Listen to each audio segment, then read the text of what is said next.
Okay students 6.2 का हमने question number 1 कर लिया है। अब क्वेश्चन नंबर 2 करने जा रहे हैं ना। Question number 2 we are going to start.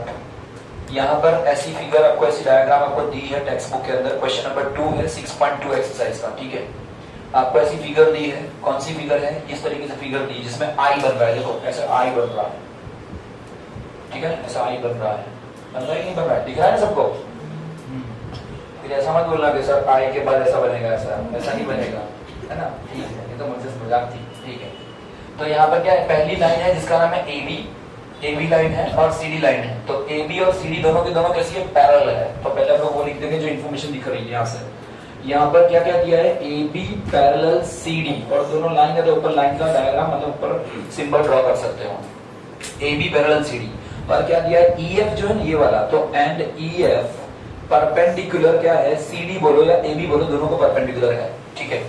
EF perpendicular का मतलब होता है उल्टा T, मतलब 90 डिग्री बनाता है। तो यहाँ पे भी क्या बना देगा, 90 डिग्री बनेगा, दोनों पे दोनों जगह पे। तो ये वाला भी 90 डिग्री, ये भी 90, ये भी 90 और ये भी 90, ठीक है। अब आपको क्या क्या गिवन है, पहले तो क्या गिवन है, तो ये क्या बनाएगा, 90 डिग्री बनेगा। तो कौन सा एंगल, FED एंगल कौन सा आएगा, FED इक्वल टू क्या बनेगा, 90 डिग्री। या DEF लिखो तो भी चलेगा, DEF बोलो तो भी चलेगा, FED बोलो या DEF बोलो, दोनों के दोनों सेम नंबर है। DEF या FED दोनों के दोनों क्या हो जाएंगे, 90। चलो मैं DEF लिखता हूँ इसकी जगह पे, DEF इक्वल टू 90, ठीक है। अब हमको क्या पूछा है, ये ढूंढना है, ये ढूंढना है, ये ढूंढना है। ये है गिवन, मतलब ये क्या हो जाएगा, परपेंडिकुलर के हिसाब से राइट एंगल बनेगा, अंडरस्टूड। अब हमको ढूंढना है सबसे पहले क्या गिवन है, ये वाला एंगल दिया है हमको, एंगल GED, GED ये गिवन है 126 डिग्री। ये हमको क्वेश्चन के अंदर गिवन है। हमको ढूंढना है पहला वाला GEF ढूंढना है। क्या ढूंढना है, GEF ढूंढना है। This is the question mark, ये वाला पहले, इसको पहले ढूंढ लेते हैं। तो कैसे ढूंढेंगे, ये पूरा का पूरा, गोपाल समझ में आ रहा है यहाँ पे, ये पूरा का पूरा क्या है हमारा 126, उसमें से ये कितना आ गया 90, दिख रहा है ना, ये 90 है, ये 126 है। तो टोटल में से 90 को माइनस करोगे तो ये हमको मिल जाएगा, है ना। ये GED मतलब देखो GED ऐसा है GED, ये G है, ये E है और ये D है। ये दिया है पूरा 126, 126। हमको इसमें से यहाँ पे एक लाइन है जो यहाँ पे F है, तो ये हमको दिया है 90, है ना। तो 126 में से 90 निकाल दोगे तो ये मिल जाएगा हमको। और वही तो हमको पूछा है, कौन सा पूछा था, GEF, यही तो पूछा है हमको। तो हम लोग क्या करेंगे, यहाँ पे पहले इस तरीके से लिखेंगे, ऐसा लिखेंगे, एंगल GED, ये एंगल है, अंकल नहीं है, बराबर।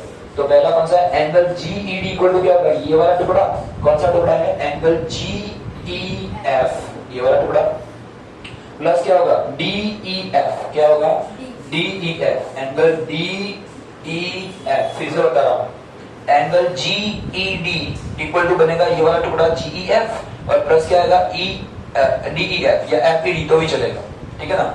तो यहाँ पे से हमारे पास इसकी वैल्यू कितनी है 126, इसकी वैल्यू कितनी है 126 जो गिवन है। GEF हमको ढूंढना है, GEF हमको ढूंढना है। इसकी वैल्यू कितनी है हमारे पास 90, अभी हमने बनाई क्योंकि परपेंडिकुलर के हिसाब से 90 है। ये 90 को मैं यूं लेके जाऊंगा तो क्या हो जाएगा, माइनस हो जाएगा। तो 126 माइनस 90 करोगे तो क्या मिल जाएगा आपको, GEF मिलेगा। रुद्र 126 में से 90 जाएगा तो कितना बचेगा, सर इतना अगला सवाल मत पूछो आप, है ना। देखो कैल्सी ले रहा है वो 11 12 वाला कैल्सी नहीं लेना है। तो क्या करोगे, 126 में से 90 निकालोगे तो कितना बचेगा 36। This is your first answer, this is your first answer, ठीक है। अभी हमको ये वाला आंसर मिल गया, पर हमको ये भी ढूंढना है और ये भी ढूंढना है, ये दोनों ढूंढने हैं। पर मैं पहले ये बाहर वाले को ढूंढता हूँ। क्या करता हूँ, मैं बाहर वाले को ढूंढता हूँ। कैसे, देखो हमारे पास ऐसी लाइन थी AB और CD, ये है ना, ये AB है, ये CD है, और यहां से देखो ऐसे ऐसा क्रॉस आ रहा है ऐसा, तो यहां से ऐसे क्रॉस आ रहा है, ये G है, ये E है ना, दिख रहा है ना। तो ये दोनों अगर पैरेलल है और ये क्या बन जाएगा, ट्रांसवर्सल, ये क्या बनेगा ट्रांसवर्सल। तो ये यहाँ पे देखो ऐसे Z बन रहा है, दिख रहा है, ऐसे Z बन रहा है ना। तो ये बन जाएगा AG जो ढूंढना है, और ये हमको दिया था GED हमको दिया है 126। तो रूल हमारा मैथ्स का, है ना, क्या बनेगा अल्टरनेटिव इंटीरियर एंगल। तो ये दोनों एंगल क्या बनेंगे, सेम। तो ये 126 तो ये भी कितना हो जाएगा 126, वेरी सिंपल। तो समझ में आ रहा है कि नहीं आ रहा है, मैं बोल रहा हूँ ये दोनों पैरेलल है, इसमें से ये ट्रांसवर्सल है, तो ये Z बना रहा है, जिस Z बनाएगा तो ये जितना होगा उतना ही वो होगा, बराबर। तो सिंपल है। तो हम लोग यहाँ पे लिखेंगे ऐसे, क्या लिखेंगे यहाँ पे, here A B parallel C D, A B और सी डी दोनों पैरेलल है जो पहले लिखा था हमने, एंड जीई कौन सा है, GE is a transversal, is a transversal, GE is a transversal, दिखता है अंदर, जीई इज अ ट्रांसवर्सल, ठीक है।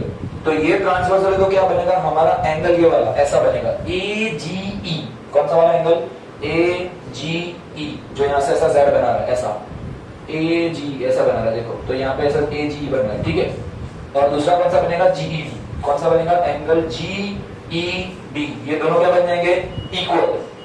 और जी डी की वैल्यू कितनी दी हमको, 126, इसलिए हमारा कौन सा आ जाएगा, ए जी ई की वैल्यू भी कितनी मिल जाएगी हमको, 126। पहला आंसर 36 था, दूसरा आ गया हमारा 126, दो आंसर हमको मिल गए।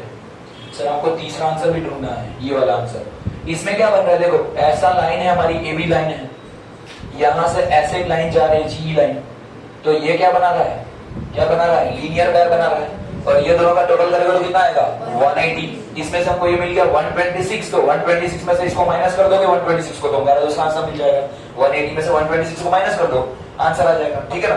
तो यहाँ पे मैं थोड़ा सा, यहाँ पे जगह है दिख रहा है, वरना तो मैं यहाँ पे कंटिन्यू करूँ, ठीक है। तो मैं इसको रफ कर रहा हूँ इस जगह से, ठीक है, आप लोग देख लेना। अच्छा ये रोमानी काम में ऐसा है ना, थैंक यू, ठीक है कोई बात नहीं, जस्ट मजाक भाई। हमारा डस्टर आ गया, ओके चलो ठीक, उधर डस्टर का एंगल है, तो क्या करेंगे यहाँ पे हम लोग करेंगे इस तरीके से, देखते हैं ये वाला एंगल पर हम लोग ऐसा लिखेंगे, एंगल कौन सा है, ये देखो यहाँ पे ऑलरेडी है जीई, उसमें ट्रांसवर्सल है, तो क्या बनाएंगे, एंगल ए जी ई, कौन सा एंगल, ए जी ई, ये वाला एंगल ए जी, और यहाँ पे ई था, ये वाला एंगल, प्लस क्या बनेगा, ऐसा लिख दो जी बी ई, या ऐसा लिख दो एफ जी ई, तो भी चलेगा, plus angle F G E equal to क्या हो जाएगा, 180 डिग्री, क्यों, लीनियर पेयर ऑफ एंगल, क्या बनेगा, एफ जी ई, ये दोनों का प्लस करो, ये दोनों का प्लस करोगे तो 180 होगा। इसमें से ए जी की वैल्यू कितनी है, 126, इसकी वैल्यू ढूंढनी है, एफ जी ई की वैल्यू ढूंढनी है, इक्वल टू 180।